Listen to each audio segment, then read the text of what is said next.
अगर मैं आपसे कहूं कि एक छोटी सी बैटरी से आप अपना पूरा घर रोशन कर सकते थे या महज 2 GB की मेमोरी में 128 GB जितना डेटा रख सकते थे तो आपको कैसा लगेगा।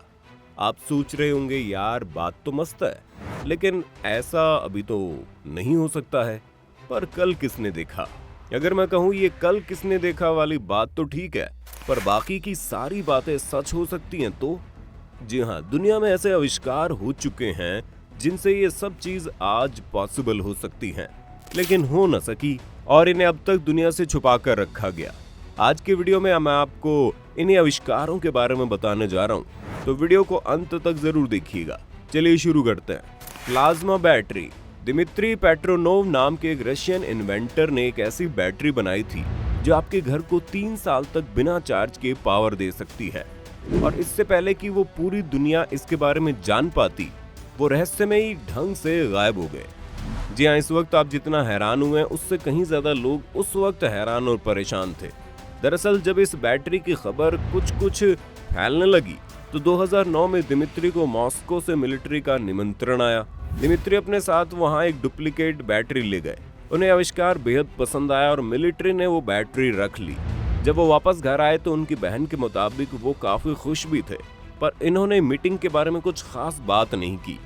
उन्होंने सिर्फ इतना बताया कि मिलिट्री उनके आविष्कार में इन्वेस्ट करने के लिए तैयार है, पर शर्त यह है कि बैटरी रूस में इस्तेमाल की जाएगी। इसके एक हफ्ते बाद व्लादिमीर नाम का एक आदमी उनसे मिलने आता है और उस मीटिंग के बाद से वो बेहद परेशान रहने लगते हैं और फिर एक दिन वो अचानक से गायब हो गए। इसके बाद दिमित्री को 13 फरवरी 2013 को एक बेकरी के बाहर ब्रेड लेते हुए देखा गया था। जब उनकी बहन पुलिस में उनके गुमशुदा होने की रिपोर्ट लिखवाकर वापस आई तो उनके घर पर अंधेरा था और पड़ोसी ने बताया मिलिट्री के 2 आदमी उनके घर आए और उनकी वो बैटरी निकाल कर ले गए। 2 हफ्ते बाद दिमित्री की बहन को एक पार्सल मिला जिसमें उनकी घड़ी थी और 1 साल बाद रूस की नदी में एक सड़ी हुई लाश मिली जिसके हाथ और दांत गायब थे। ऐसा माना जाता है वो दिमित्री की लाश है, पर इसका पुख्ता सबूत कभी नहीं मिला। आपको क्या लगता है उनके साथ क्या हुआ होगा, हमें कमेंट करके बताइए। Tom Ogle carburettor. दोस्तों, आप में से कितने लोग ऐसे होंगे जो कोई पर्टिकुलर कार सिर्फ इसलिए नहीं लेते क्योंकि यार वो तो एवरेज सही नहीं देती और ऊपर से पेट्रोल और डीजल के रेट तो क्या ही कहने। हालांकि अब गाड़ियों में सीएनजी और इलेक्ट्रिक वाला सीन भी आ गया है, पर अभी सीएनजी पंप पर कितनी लाइन लंबी होती है और इलेक्ट्रिक को चार्ज करने में कितना टाइम लगता है ये बताने में हम आपका टाइम खराब नहीं करेंगे। पर क्या कभी आप एक ऐसी कार की कल्पना कर सकते हो जो 1 लीटर तेल में लगभग 45 किलोमीटर चलती हो।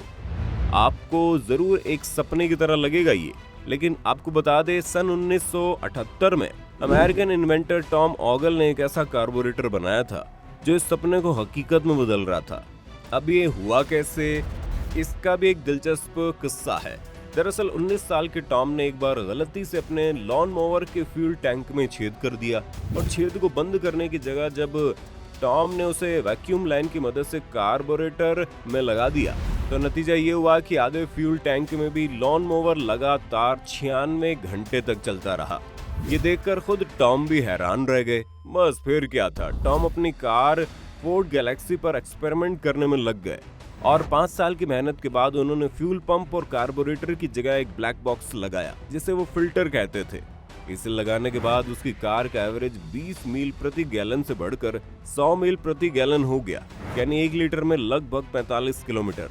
24 साल की उम्र में टॉम ने अपने इस आविष्कार को दुनिया के सामने रखा और ये दावा किया कि वो सिर्फ 2 गैलन तेल में 200 मील की दूरी तय करेंगे। इस खबर ने पूरी दुनिया को हैरत में डाल दिया। वही प्रेस वालों ने उनकी कार में एक्स्ट्रा फ्यूल टैंक काफी ढूंढा, लेकिन उन्हें कुछ नहीं मिला और टॉम ने अपने दावे को पूरा भी किया। अब दुनिया ने उन्हें एक आविष्कारक मान लिया था और उन्हें अपने इस काम के लिए इन्वेस्टमेंट मिलने लगा। लेकिन इसके कुछ दिनों बाद लोगों ने अफवाह फैलानी शुरू कर दी कि ये कोई नई खोज नहीं है, बल्कि इसका पेटेंट पहले से किसी कंपनी ने करवा रखा है, जिसमें अमेरिका की जाने मानी कंपनी जीएम यानी जनरल मोटर्स भी शामिल थी। इस अफवाह के बाद टॉम के साथियों का उन पर से भरोसा उठ गया और सभी कंपनियों ने अपना निवेश वापस ले लिया और टॉम फिर से नशे के आदी हो गए। फिर 14 अप्रैल 1981 को एक बार के बाहर उन्हें गोली मार दी गई, लेकिन वो बच गए। और फिर 18 अगस्त को वो अपने दोस्त के घर गए, जहां वो अचानक बेहोश हो गए और तब उन्हें मृत घोषित कर दिया गया। जांच में सामने आया कि ये एक सुसाइड था और टॉम के दोस्तों को एक मर्डर लगता था।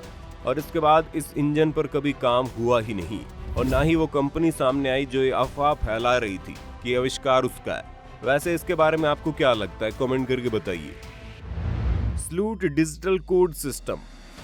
दोस्तों, आज के दौर में इंसान का मोबाइल के बिना जीना कितना मुश्किल हो गया है, ये बताने की जरूरत ही नहीं है। शायद आप भी हमारी ये वीडियो मोबाइल में देख रहे होंगे। अब जब भी आप अपनी पसंद का मोबाइल खरीदने जाते हैं तो आपके दिमाग में एक चीज हमेशा फिक्स रहती है कि मोबाइल की रैम और एक्सटर्नल मेमोरी ज्यादा हो, क्योंकि हमारे फोन में चाहे कितनी भी मेमोरी हो वो कम ही लगती है। यहीं से हम आपको उस आविष्कार के बारे में बताएंगे जो अगर आज दुनिया से छुपाया न गया होता तो आपको इतनी ज्यादा मेमोरी की कभी जरूरत ही नहीं पड़ती। आप जरा 1 मिनट के लिए सोचिए, आपके पास 4 GB रैम और 4 GB एक्सटर्नल मेमोरी वाला फोन है जो कि 256 GB वाले मोबाइल से ज्यादा डेटा रख पाए, तो कैसा होगा?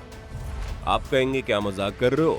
लेकिन दोस्तों, एक इंसान जिसका नाम जैन बर्नहार्ड स्लूट था, उसने इसी मजाक को सच बना डाला था।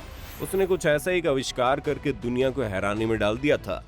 जैन स्लूट एक डच इलेक्ट्रॉनिक टेक्नीशियन थे जिन्होंने एक ऐसी डेटा कंप्रेशन टेक्निक का निर्माण किया जिसमें केवल 8 KB में पूरी हॉलीवुड फिल्म रखी जा सकती थी।